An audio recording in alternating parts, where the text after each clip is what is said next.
Namo Bhagavate Vasudevaya. Namo Bhagavate Vasudevaya. Om Namo Bhagavate Vasudevaya. Então estamos estudo do Srimad Bhagavatam, comentário de Srila Vishwanath Thakur, é o verso 1, né? A quarta explicação do primeiro verso, né? Bom, como Srila Vishwanath Thakur começa a quarta, a sua glorificação, né? Na quarta oração, na quarta explicação, podemos botar assim, qual é a sua aspiração, né? Então, sem engano, de uma maneira correta, aspiro pelo objetivo mais elevado. Nós meditamos em Radha e Krishna, do qual surge, né? A mais alto Madhura Rasa. Explique como Krishna mostra a sua astúcia na dança da rasa e como Radha como ela também se demonstra, como ela se expressa melhor, né? Como ela se expressa. Então, por abandonar as outras golpes e seguir somente ela, como Dhira Lalita, ele mostrou sua astúcia como líder em todos os aspectos da raça, e ela, né, Radha, ela exibiu ela mesma como amante independente. Bom, como Krishna imparte ao coração de Shukadeva Goswami o conhecimento do Bhagavatam, como ele é impartido, né? Bom, Krishna ele imparte através do coração de Shukadeva Goswami, que é o conhecedor da sua raça desde o nascimento, o Bhagavatam, né? Pelo qual os devotos desmaiam em êxtase sobre essa transformação, assim como o fogo, a água e a terra se revertem em suas propriedades e pela influência das três Shaktis permanecem eternamente. Aí, na última pergunta também pode botar como Shukadeva, qual era a característica de Shukadeva Goswami, né? Não sei porquê, em relação ao seu conhecimento da raça. Bom, como podemos perceber o auge da dança da raça? Entre todas as golpes, o auge da doçura aparece na companhia da rainha de Vrindavana, a golpe principal. Bom, como isso pode ser indicado? Se tiver os versos, né, do Srimad Bhagavatam, né, que indicam isso.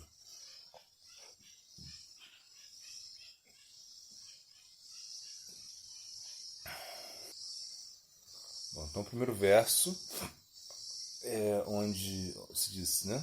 Aqui nós vemos as pegadas de alguma golpe, a qual deve ter sido, ela estava caminhando, né, sozinha com o filho de Nanda Maharaj. Ele deve ter colocado, né, o seu braço no ombro dela, né, assim como o elefante descansa sua tromba, né, no ombro da elefanta, né, elefanta mesmo. Acho que e o outro verso, né? São dois versos, né? Agora o Srimad Bhagavatam 10.30.28, se diz: certamente essa golpe particular ela tenha adorado perfeitamente a toda poderosa e suprema personalidade de Deus Govinda, uma vez que ele, né, ele ficou tão satisfeito com ela que ele abandonou o resto de nós, né, e levou ela para um local afastado. Como se explica a meditação em Radha Krishna, ou seja, como Vishwanath Chakravarti aconselha a meditação em Radha Krishna. Então ele se diz que nós meditamos em Radha e Krishna, os quais o seu aparecimento, né, Jama, de Madhura Rasa, de Asya, né, isso significa que esses dois, né, são o receptáculo supremo da arte de Madhura Rasa, né? Bom, explique o termo itarataha, né, que é o termo que está, essa palavra que está no verso, né? Abandonando todas as outras gopis, né, ele seguiu ela sozinha e se tornou obediente a ela. Anvayat. Itarataha tem o significado, né, ablativo, entre parênteses, né, para outros, né? Indica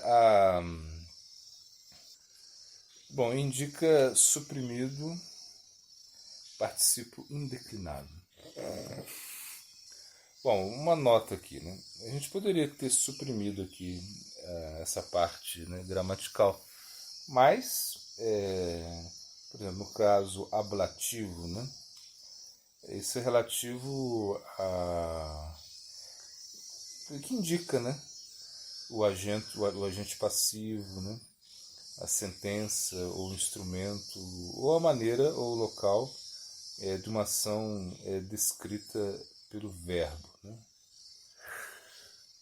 Bom, agora tem um verso que mostra que ele, né, seguiu apenas Radha, né? Ele seguiu atrás de Radha somente, né? Este é o verso do Bhagavatam.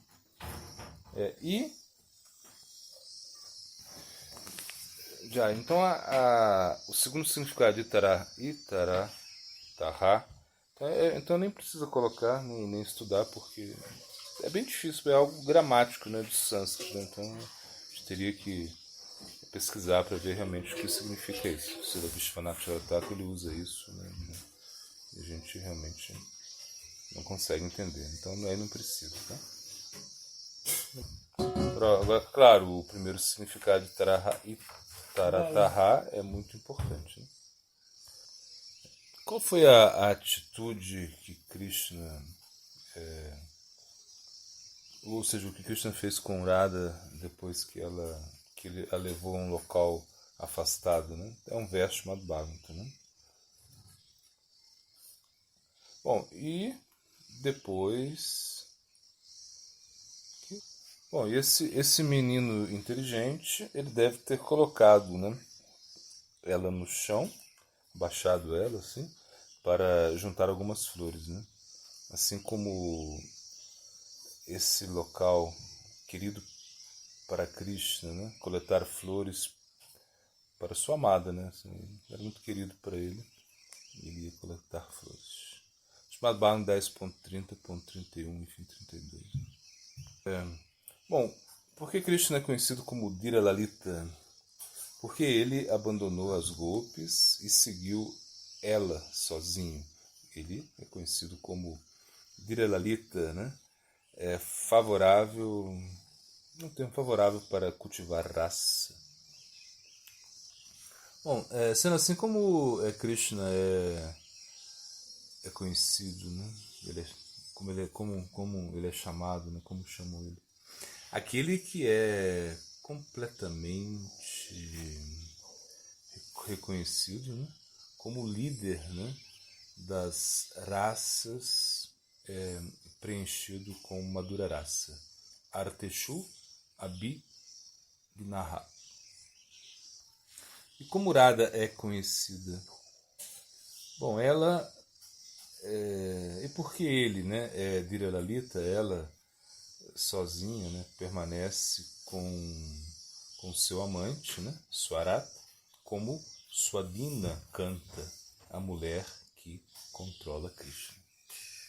Bom, como Krishna revela o conhecimento mais confidencial Shukadeva Goswami. Então, para revelar esse conhecimento confidencial, ele parte através do coração, né? O coração do Bhagavata, Brahma, contendo como a essência dos 5 capítulos Narasa para Shukadeva Goswami, Shukadeva, né? Conhecedor desse tato, Kavaye, desde seu nascimento, Adi. Bom, como o Bhagavata também é conhecido, o Bhagavata é conhecido como a doçura que sai da boca de Shuka. E como Krishna é descrito? Krishna é a lua que aparece do oceano da doçura das palavras de Shuka. Bom, o que acontece quando os devotos Rasika escutam o Bhagavata? Por escutar o Bhagavata, desde sua raça, os devotos desmaiam em êxtase por provar essa raça. Ou porque Radha e Krishna são objetos de sua escuta e de sua visão, né? Esses associados próximos, íntimos, né? Surayat, apesar de muitos sábios, né, eles se tornam confundidos, né? O que isso significa? Isso significa que eles aceitam, né? Assumem qualidades opostas das suas qualidades normais devido ao êxtase. E outros também são incluídos nesse êxtase também. Bom, como isso pode ser ilustrado, ou seja, esse êxtase, né? Essa confusão dos associados, né? De Krishna. Bom, seus êxtases é como a terra, a água e o fogo que mudam suas propriedades, né? Pelo processo da lua, a forma do fogo, ou vendo a raça lida de Radha e Krishna, abandonando suas qualidades de movimento e se tornando estáticas como a terra. A água, ao escutando o som da flauta, se torna... Então a água, escutando o som da flauta, ela se torna estática como a terra. Pedras feitas de terra se tornam líquidas devido como a água. Bom, qual a influência de Radha Krishna, né, em suas potências? Bom, a criação das 3 consortes, 3 sargas, Sri, Bhu e Lila, ou as Gopis, as rainhas e as Lakshmis, ou as potências internas, externas e marginais se tornam existentes, né? Ambrisha. Fale mais a respeito, né? Isso significa que as consortes tais como Shri, as quais têm sido manifestadas por Radha e Krishna, por sua influência, por serem a base do ser, das consortes, existem eternamente por causa da sua relação eterna.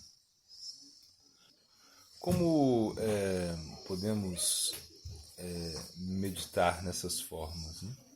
Então, a meditação deve ser feita sem engano, nas formas reais e nas suas formas mais excelentes.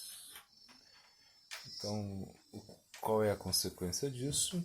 O objeto da adoração, Radha e Krishna, Vishaya, né, do Bhagavata, tem sido mostrado como assunto desse primeiro verso. Então, essa é a consequência dessa meditação. Ou seja, isso é o que assim termina a 4ª explicação. Agora a gente vai para a 5ª explicação começar.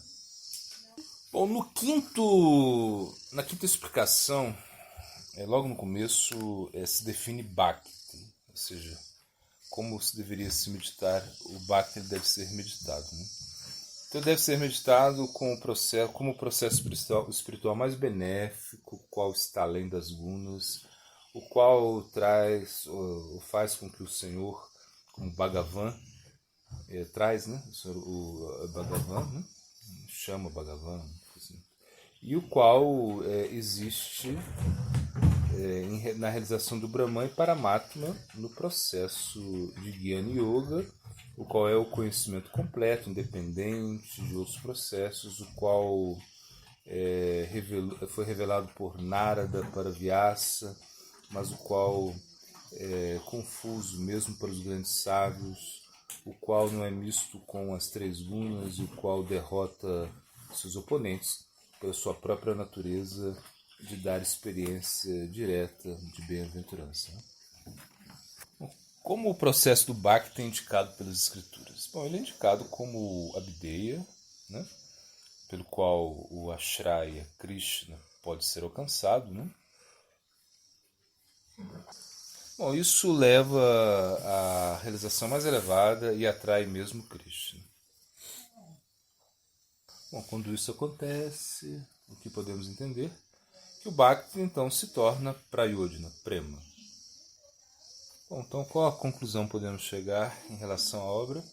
Então o Bhakti Yoga poderia também ser considerado como o assunto, né, desse verso. Por causa disso, outro significado é incluído como tema essencial desse verso. Então cite um verso do canto 12º, né, onde o Bhakti é estabelecido como a causa primária, né, o imperador em todos os sentidos. Né? Bom, palavras que não descrevem o Senhor transcendental, mas ao invés disso, lidam com assuntos temporários, né? São simplesmente falsas, duras, rudes, inúteis. Apenas aquelas palavras que manifestam as qualidades transcendentais do Senhor Supremo são, na realidade, verazes, auspiciosas e puras.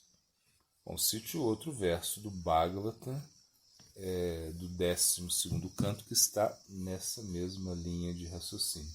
Essas palavras descrevem as glórias de todo o famoso Senhor. Elas são atrativas e saboreadas, são prazerosas, né? E sempre frescas, né? Elas são o festival perpétuo para a mente, e elas secam o oceano de miséria, né? Esvaziam. Bom, levando em consideração, tomando como Bhakti, né, o assunto do verso, né, citado anteriormente, Paran, né, o que significa? Qual o significado da palavra Paran? Então, significa o melhor, aquele que está além das três gunas, né? Desde que Bhakti é outra forma, né, da substância real, né? Vastava, vasto. Bom, então o que significa Satyam? Bom, refere que o Bhakti, o qual está cheio de todas as qualidades mais auspiciosas, é benéfico para os praticantes espirituais. Satyam Parandimahi. Então significa, qual o significado então de Satyam Parandimahi? Significa, deixe-nos meditar nesse Bhakti Yoga transcendental. Bom, cite um verso que demonstra o que foi concluído anteriormente, né? Bom, então o verso chamado Bhagavad 3.29.12, então preenchido com as qualidades de Bhakti Yoga, né? A qual está além das gunas, né? Bom, então o chamado Bhagavad 11.29.20, né? Krishna, ele diz a Uddhava, né? O processo de Niskama Bhakti. Esse é o verso. Ó Uddhava, porque eu tenho pessoalmente estabelecido isso, esse processo de Niskama Bhakti está além das gunas. Mesmo por começar e não completar o processo, não existe destruição dos resultados. Aí. Então, cite um verso do Gopalathapani Upanishad, né, que estabelece a supremacia do Bhakti. Então, o Senhor, cheio de conhecimento e bem-aventurança, está situado do Bhakti Yoga, o qual é também eterno, o qual tem eternidade, conhecimento e bem-aventurança. Gopala Tapani Upanishad 2.78.